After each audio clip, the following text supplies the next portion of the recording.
Merci à tout le monde.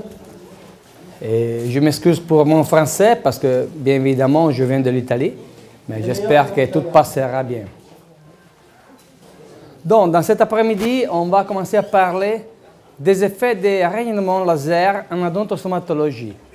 Pendant la matinée, Gérard vous a parlé des bases théoriques qui sont nécessaires pour arriver à travailler sur le tissu.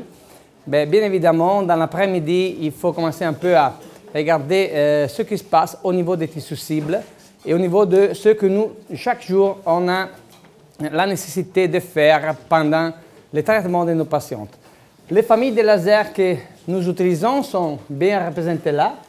Déjà, vous avez compris qu'ils sont presque tous les lasers que nous utilisons au dehors des endroits du visible.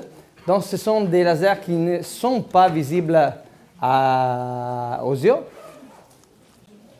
Et en même temps, on a compris que c'est une interaction de le laser avec la matière qui va donner des effets.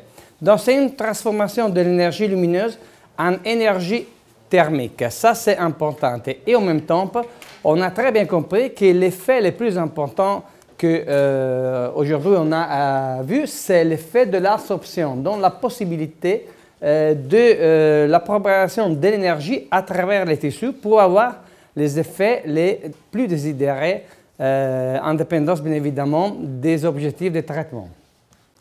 Et il est pour ça qu'il faut encore une fois prendre confiance avec cette courbe dans laquelle on va comprendre que sont exactement les longueurs d'onde qui sont liées à l'absorption de chaque énergie pendant tous les aspects qui sont compris dans les tissus des patientes.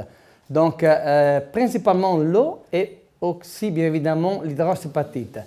C'est pour ça qu'on a des familles de lasers pénétrantes et des familles de lasers absorbés.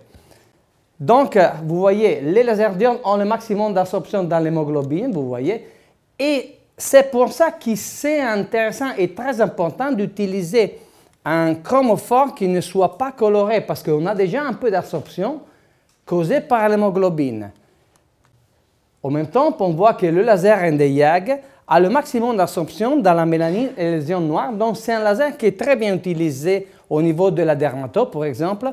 Et quand vous ferez, j'espère, l'EDU, vous aurez des conférences des dermatos qui vous montreront les efficacités des lasers Nd:YAG aussi en dermato.